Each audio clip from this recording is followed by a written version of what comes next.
Hello and welcome back to Crypto TV Plus. You're watching Inside Blockchain live on Crypto TV Plus. I am Tony Obiajiri. Now, over the next 1 hour, all right, we will be discussing some of the hottest and trending stories that are making the rounds in the crypto space. Now, following the CBN governor's briefing, all right, to the Senate now, and major concerns Godwin Emefiele raised. We are going to be discussing some of these key issues, and later on the program we will be joined by Insaf NORI from Morocco, and to get an understanding of what the state of crypto adoption in the northern African country, as well as the work she's doing in the space. Then we close by speaking to our East Africa Correspondent, Frank Daya, to give us the latest, all right, in Kenya. Now let's begin with a summary, all right, of the current state of crypto in Nigeria and how we got here, all right, as a country. We know that cryptos or bitcoins have been used to facilitate scam, which we all popularly call 419 transactions. They have been known to facilitate money laundering. They have been known to be an avenue through which kidnappers receive ransom, and they have been known to be instruments that are used to finance terrorism. On the 5th of February 2021, the Central Bank of Nigeria, via a circular, ordered deposit money banks and other financial institutions to cease dealing in cryptocurrencies or facilitating payments for crypto exchanges. The circular made reference to a previous circular published on the 12th of January 2017, cautioning financial institutions on the risk associated with transactions in cryptocurrency. In addition, the Apex Bank instructed the financial institutions to immediately close the accounts of such persons or entity transacting in or operating cryptocurrency exchanges. Following the decisions of the CBN, the Nigerian Senate on the 11th of February invited the CBN Governor, Godwin Emefiele, to explain the ban on cryptocurrency trading. According to Senator Abiru Tokumbo, the ban will not be sufficient to solve the reasons for the ban as outlined by the Apex Bank. He also added, even the Security and Exchange Commission, SEC, also recognized cryptocurrency as a financial asset they need to regulate. On Tuesday, the 23rd of February, the CBN governor appeared before the Senate, and in his briefing, while explaining the nature of cryptocurrency and players in the space, he said, cryptocurrency is used to describe the activities of players in an electronic dark world, where transactions are extremely opaque, they are black, they are not white, they are not visible, and they are not transparent. These are people who deal in transactions that not only do not want a trail, but indeed, by its nature, cannot be trailed. Now, we know enough at this stage to decide that a continuation of these opaque activities significantly threaten the safety and soundness of our financial system. Recently, the Vice President of Nigeria, Yemi Osinbajo, weighed in on the decisions by the CBN, and in his remark, he said, cryptocurrencies in particular will in the coming years challenge traditional banking, including reserve banking, in ways that we cannot yet imagine. The point I'm making is that some of the exciting developments we see call for prudence and care in adopting them, and this has been very well articulated by our regulatory authorities. But we must act with knowledge and not with fear. We must ensure that we are in a position to benefit and in a position to prevent any of the adverse side effects or any of the possible even criminal acts that may arise as in consequence of adopting or taking any of these options. All right, right now we are going to be taking a look at some parts of the concerns the CBN Governor Godwin Emefiele rose in his briefing.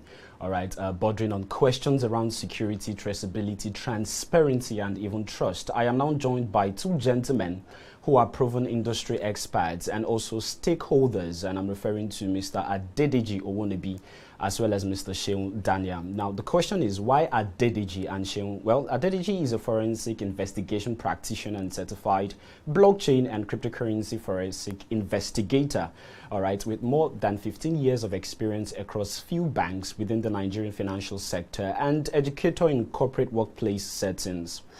He was actually appointed by SEC Nigeria as a member of Virtual Assets and FinTech Regulatory Framework Drafting Committee. Now, the next question is, why Seun Dania? Now, Seun is an information security professional with over 13 years of experience with managing and implementing its strategies and systems.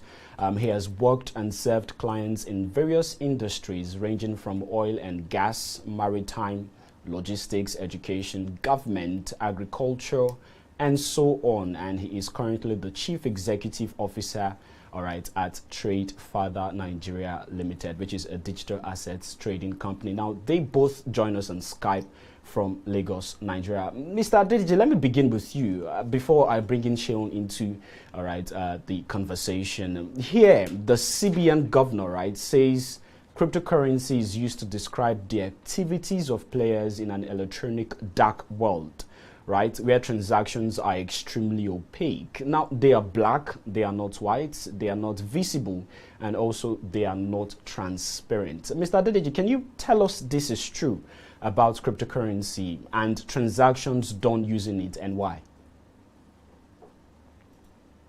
Thank you so much, Tony, for having me.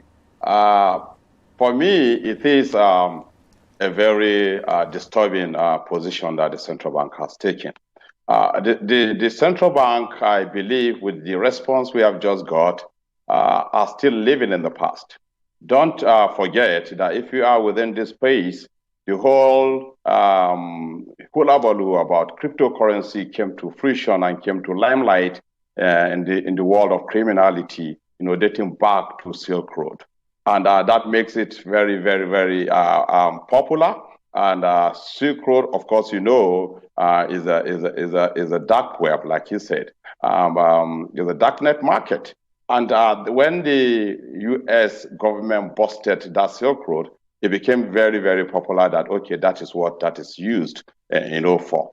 But the industry have leapfrogged for a long time. Many things have changed. That picture, and famous picture for that, has become the thing of the past. When I listened to the central bank governor, he did mention transparency as an issue. It's not transparent, it's not traceable. All those things have been overtaken by series of events across these few years. And so that is no longer the position. The central bank governor cannot be right in this sense because things have shifted. Unfortunately, they are still living in the past to actually roll out these activities. For the issues of traceability, of course, they can be traced. Transparency, we all know, is more transparent than cash because anyone can actually check that ledger to see who is moving what. So all those things that the CBN governor mentioned are actually things that live with the history of Bitcoin per se, and not really what is happening now that allow banks and institutional investors to see it as a darling asset for them to actually, diversify into. Okay, thank you so much for that. Now, coming to you, Mr. Seun, when we carry out financial transactions, all right, using fiat currency, which is Naira in this case, we are used to having a third-party ledger that maintains information about these transactions. And in this case, it is the role of the banks. Now, however, can you tell us what has changed, all right, with blockchain-based transactions?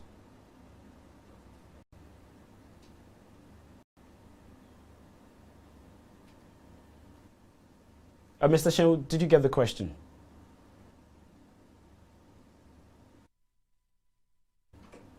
Okay, it appears you're on mute, Mr. Seun. Probably you would want to take that again.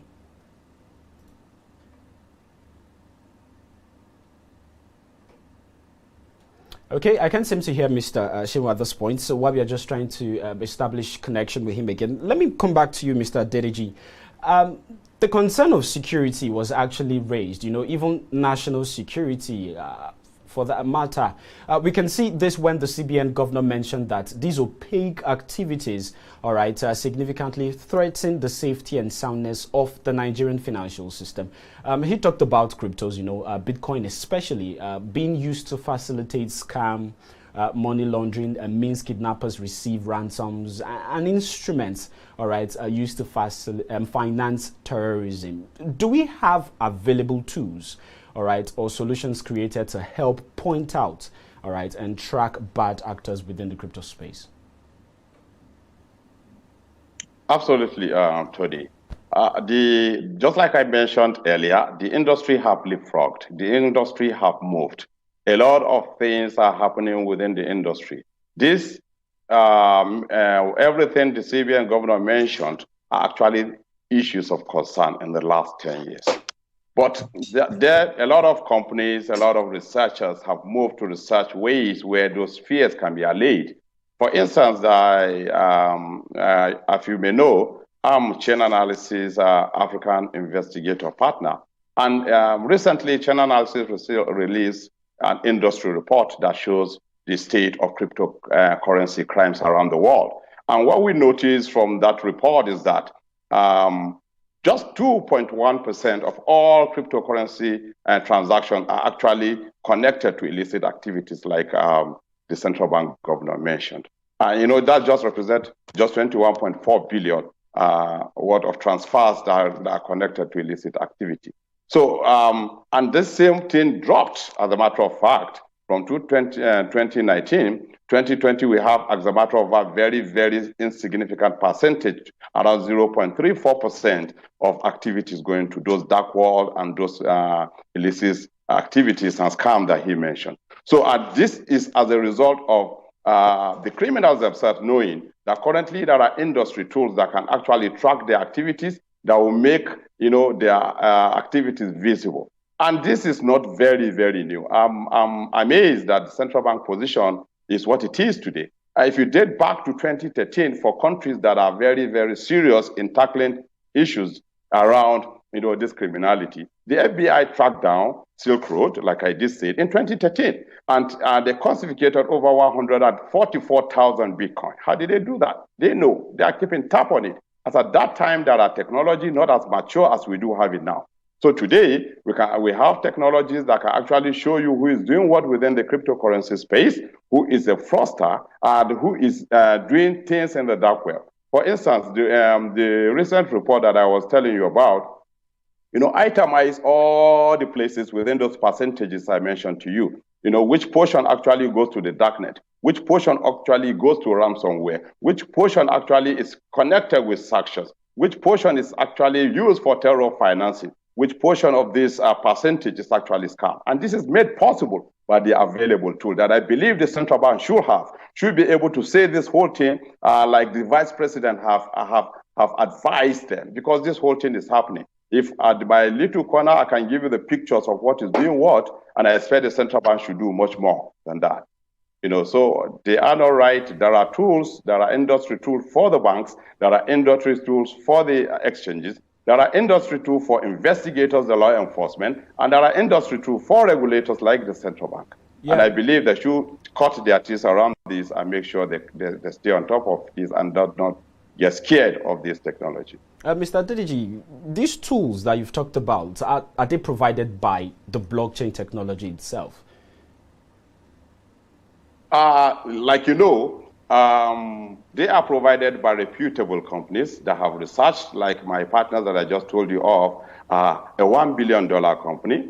They just started like a few years ago, and they've researched that. They've been able to crawl the blockchain. They've been able to actually assign, entities to wallets, because that's what the central bank is saying. You don't know who is behind some cryptographic, numbers and digits, that represent entities. But now this is attributed to entities, it's attributed to individuals, it's attributed to groups, and as a matter of fact, organized groups that we can identify.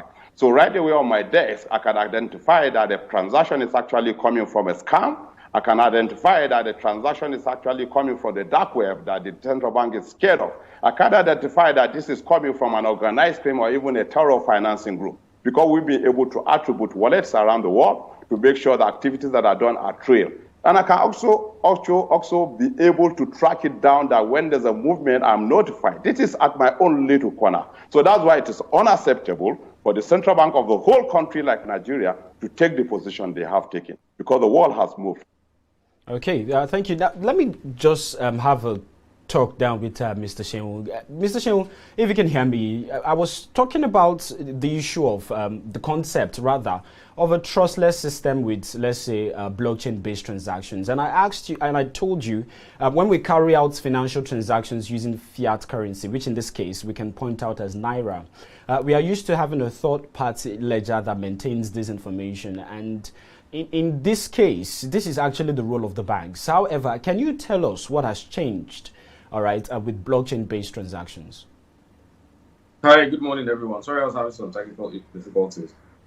Basically, with trust and trustless systems, it's been ensuring that we're able to ascertain the person that we are dealing with. So with the traditional systems, it used to rely more about the banks being able to provide, being a middle ground, being able to provide that trust between the sender and receiver. However, with the blockchain technology, we're able to use there's something called zero knowledge proof, which we don't have to trust any middle person, even though the trust is still there. It's not completely trustless, but the trust has now been distributed so that there's no way that a bank or a central authority can decide to change the system or change whatever it is that people anyway, you cannot be malicious, you cannot be corrupt. A human being can be corrupt, but with cryptocurrencies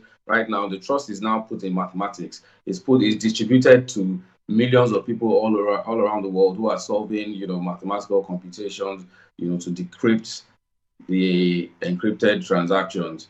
So right now it makes it more democratic, makes it more secure, makes it more transparent, because everything is put on a public ledger, which is the distributed ledger technology of the blockchain, and everyone can see it. Everyone can, if there's any malicious player, if anybody who tries to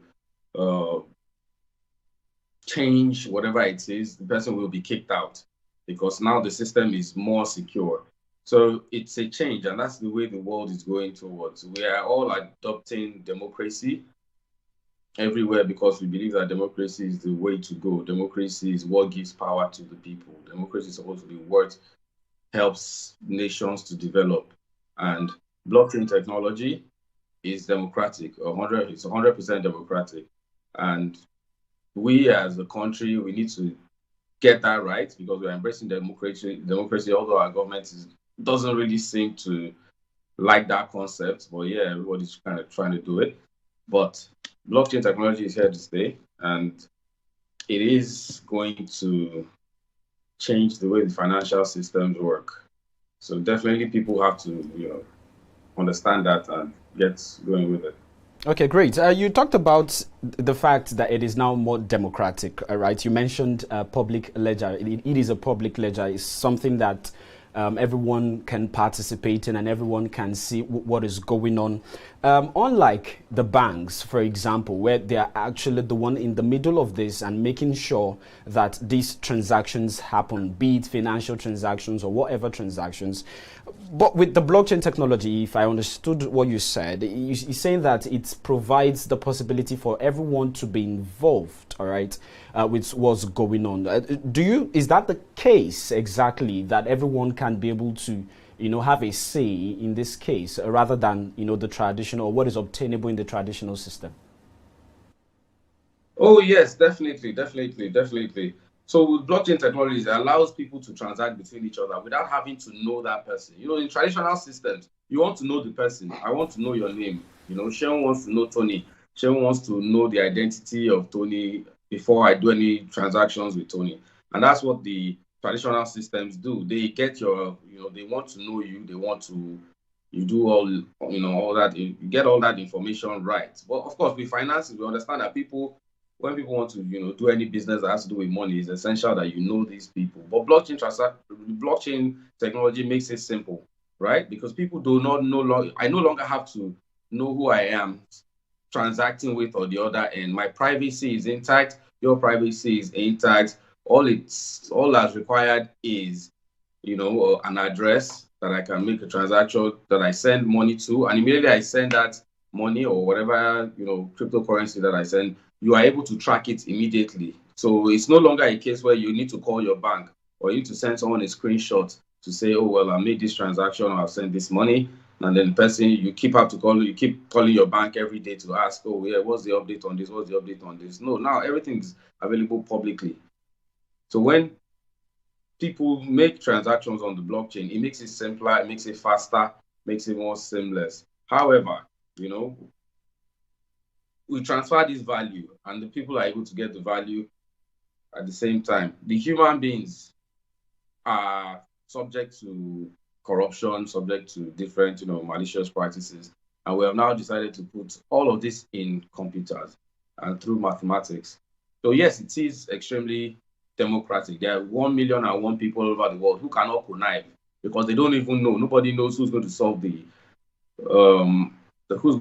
that mathematic, the encryption in the first place. So it's very difficult for, you know, maybe certain parties to connive in order to modify the blockchain. And in an event whereby 1 or 2 or 3 or 4 or 5, let's say 100 people are able to manipulate the blockchain, they get kicked out of the entire system because we have more people who are able to verify the actual transaction, and that authenticates the actual, that authenticates it, and people are able to understand, people are able to get the real value for what they get.